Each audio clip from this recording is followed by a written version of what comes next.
Now, every year in the Anglican Church, we journey through one of the Gospels, and a Gospel is the story of Jesus' life. And 4 different people told the story in written form: Matthew, Mark, Luke, and John. And in the Anglican Church, each year we focus on a different one. Last year was Luke. Luke is my favourite book of the Bible, so 2025, great year for me. 26 should be also a great year, but this year we're travelling through the book of Matthew. And in the book of Luke, there's a passage where the words are very similar to the song that we've just sung. And so I preached on that, preached my heart out last year. I thought it was one of my best sermons ever, and I said that to Paul, my husband, and he said, no, it wasn't. I said, not to be rude, it was good, but it wasn't one of your best. Okay. So I get a little bit of a second shot this morning because it's the same passage, but I am going to take a completely different angle, because otherwise you'd be like, this sounds familiar. Or maybe not. I have to acknowledge sometimes after a sermon I can't remember what I've said, so I just want to affirm you. If you ever go home and I can't remember what she said, you're not alone. It's quite common. My hope and prayer is, though, that you do feel some sense of God's presence and God speaking to you this morning. So the passage is from Matthew, and it's what the song is based on. It's Matthew chapter 5. It says this: one day, as he saw the crowds gathering, Jesus went up on the mountainside and sat down. His disciples gathered around him, and he began to teach them. God blesses those who are poor and realize their need for him, for the kingdom of heaven is theirs. God blesses those who mourn, for they will be comforted. God blesses those who are humble, for they will inherit the whole earth. God blesses those who hunger and thirst for justice, for they will be satisfied. God blesses those who are merciful, for they will be shown mercy. God blesses those whose hearts are pure, for they will see God. God blesses those who work for peace, for they will be called children of God. God blesses those who are persecuted for doing right, for the kingdom of heaven is theirs. God blesses you when people mock you and persecute you and lie about you and say all sorts of evil things against you because you are my followers. Be happy about it. Be very glad, for a great reward awaits you in heaven. And remember, the ancient prophets were persecuted the same way. And this is it, first week back, some jiggles. It's at this point that I notice I don't have a clicker for the PowerPoint. Just saying that. Where would I find that? Is it plugged in? The things you don't notice. Here we go. Tim, do you want to bring up the first picture? There we go. When I hear this passage, what I was actually reminded of this week is a typical scene from an American teenage movie. Now, I'm sure a lot of you come from the era where your childhood, your teenage years were populated with movies from America. And in this typical hallway scene, this is where we see, the people divide. And there are the cool kids, the athletic, the cheerleaders in one corner, and then there's, the people dressed in black in another corner, and they've still got friends, and they've got a group they hang out with. And then you've got the nerds, they're really bright. And then you've got the kid that nobody notices, that's excluded, that's hidden from view. And I imagine what would happen if we turned this passage that Jesus says into this context. And here's this incredible thing. What if we said in a school, the rewards go to the kids with no friends? The cup goes to the kid who gets last in school and passes nothing. The certificate goes to the kid who struggles to get here every morning because they wonder if anyone would talk to them. What would high school look like if there were no rewards or accolades for your gifts and talents, but just every single kid was valued for who they were? This is the story of the kingdom of God that Jesus starts to tell. Its value system is completely different from the world around you. From the day you were born, people were looking to see if you were going to succeed. Are they crawling yet? Are they rolling? Can they lift their neck up? Are they walking? Are they saying words? And, I hear when people have babies, they're like, I don't care, if it's a boy or girl, so long as it's healthy. All we want is a baby who can succeed, who can do all these things, ticks those boxes in life. And here Jesus comes in and tells a different story. The kingdom of heaven is for everyone, and everyone is elevated and celebrated. At the end of last year, I went to my daughter's school's prize giving, and they do a thing, it's not really a prize giving, it's sort of an end-of-year concert celebration, and they sort of trick every parent to go because every kid is performing. And so every parent goes, and there's this part that it's both beautiful and also torture. Because every single kid in the school gets a certificate, and not just that. Certificate has got a paragraph of text about how wonderful the child is for whatever they're good at, and they choose 2 sentences, and they read it for every single kid. Thankfully, it's not the whole school. They do break it up, but 215 kids at my daughter's prize giving. And then they do the thing, please hold your applause to the end of the year group. It's quite hard work, I'm not going to lie. And so you sit and you listen to this, and mostly it's beautiful. Sometimes you're like, oh, that teacher needs help from AI probably to figure out how to find something good to say about that kid. But there was this night, I can see some of the parents who were there with me on that night. It's hard work. But there was this beautiful moment this year. There's a kid at the school who's got some profound disabilities. And he's always there performing in the concerts, and, he's lively and he's friendly and he's a good kid.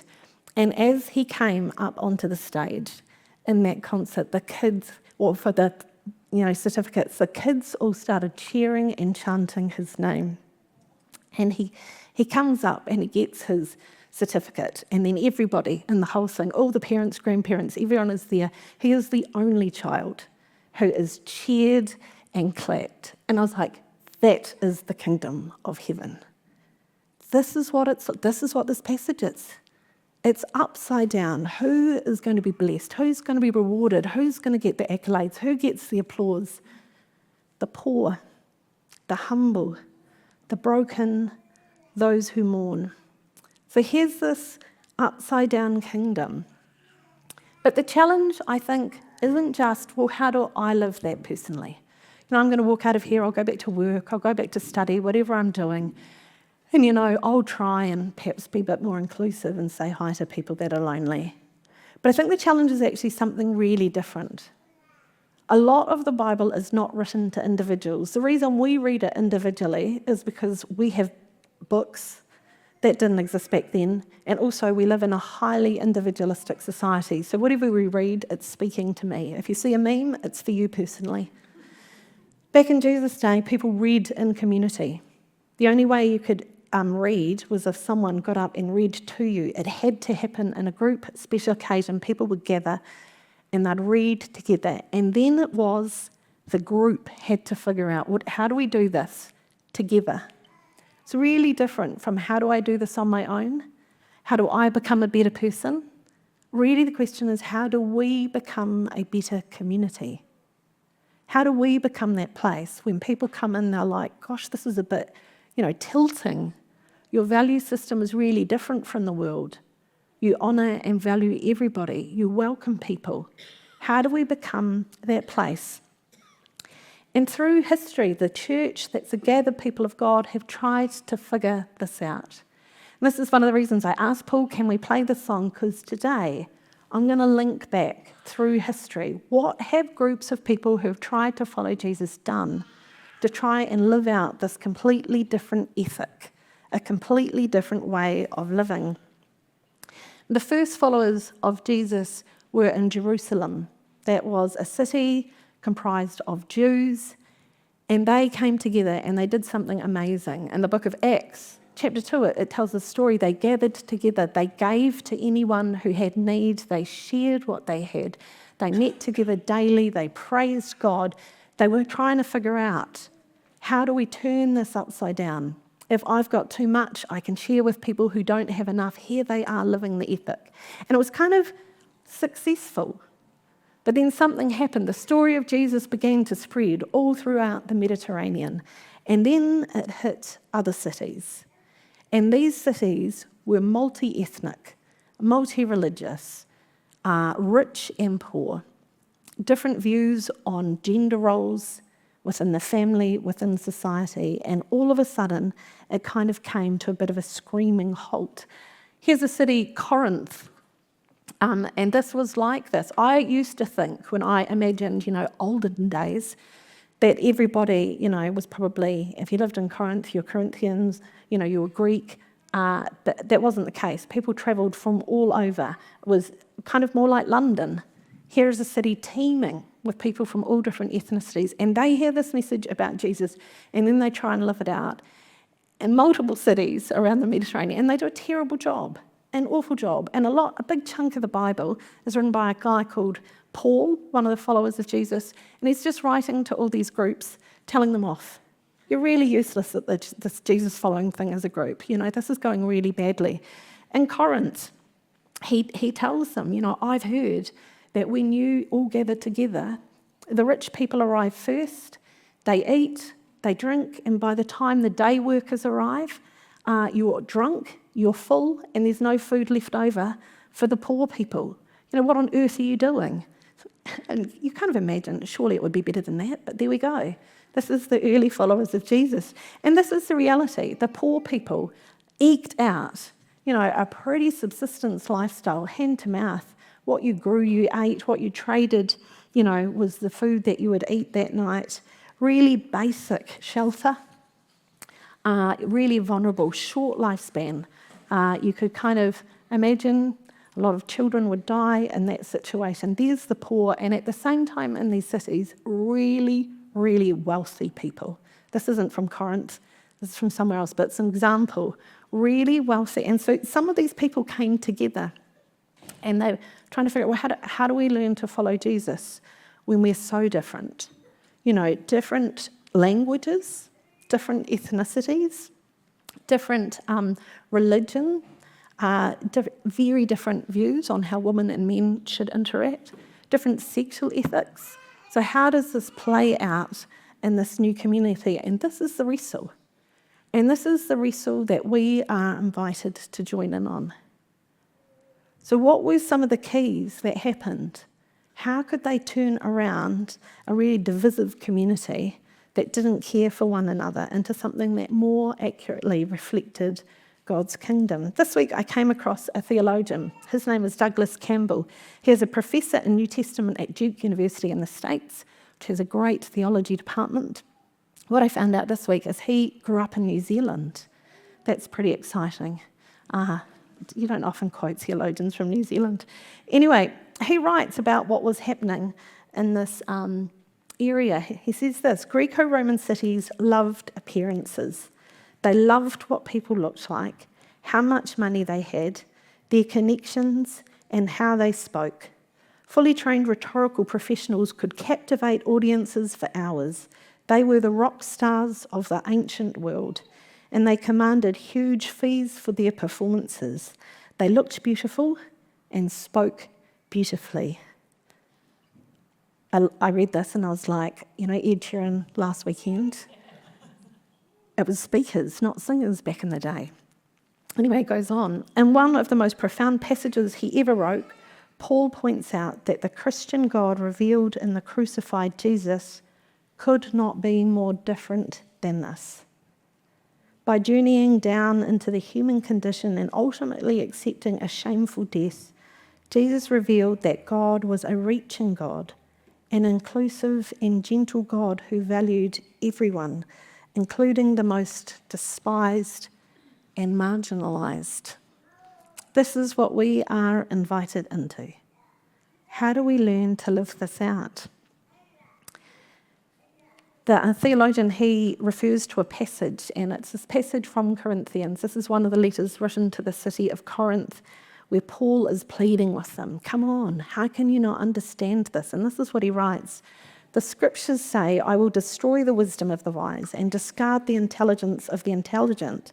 So where does this leave the philosophers, the scholars, and the world's brilliant debaters? God has made the wisdom of this world look foolish. Instead, God chose the things the world considers foolish in order to shame those who think they are wise. And he chose things that are powerless to shame those who are powerful. God chose things despised by the world, things counted as nothing at all, and used them to bring to nothing what the world considers important. As a result, no one can ever boast in the presence of God. So how do we do this? How do we transform into a community where the despised and the marginalised feel welcome? How do we become a body where we're not looking at someone's clothes, how eloquent they are, where they live, how much money is in their back pocket? How do we learn to be a community where every single person is valued because they are made in the image of God? The answer is at the end of that passage there. No one can boast in the presence of God. One of the things I've been noticing, I've been trawling back through ancient hymns. What are the oldest hymns ever? What did they sing about? And I loved in this one of the lines that is from the original about the stars being silent, about kind of humbling, being silent and coming before God. They also really like the word amen. They sing it a lot. But there's this invitation here, come into the presence of God and learn to humble yourself before God. No one can be proud or arrogant compared to God. I love what we can see here. This is the beauty of God's creation. Let's remind ourselves of that. Sure, we might be one rung higher up the ladder than our next door neighbour, but in the presence of God we are nothing. And this is what Paul wanted those early followers to remember. This is a frequent refrain that he writes in a lot of letters. To the church in Philippi, he wrote this: don't be selfish. Don't try to impress others. Be humble, thinking of others as better than yourself. The church in Ephesus, he wrote, be completely humble and gentle. Be patient, bearing with one another in love. We have to learn humility first. And this can be tricky. And through history, the church has got this wrong again and again and again, and instead has bought into, these false values of our world. If any of you have travelled overseas, you see some of the most stunning sights. They are churches, and they're incredible, they're beautiful, but they don't really reflect much of what Jesus is saying in these passages. They're ostentatious displays of wealth and power that buy into the value system that we grew up in. They don't really reflect the kingdom values. Last couple of weeks I've been reading yet again of downfalls of pastors in America. But also in looking, I discovered, people, a lot of Reddit threads discussing this. But, here's the humble home of a pastor in America. It doesn't really reflect what Jesus is calling us into. And I think the challenge is, it is really easy to get sucked into the world's values. And if you are thinking, I want to follow Jesus, we're being invited into a different value system entirely. And that is challenging. It challenges everything we grew up with. We have to retrain our brain to think a different way, to learn how to be humble, to learn how to love others. One of the most beautiful passages in the Bible is from the book of Micah. And it says these words: the Lord has told you what is good, and this is what he requires of you, to do what is right, to love mercy, and to walk humbly with your God. There is no room in the kingdom of God for arrogance, for trying to climb the ladder so you can be better than the people around you. And the only way we can enter into this is to learn to be humble before God, to recognise God as creator of all things. And we are mere mortals.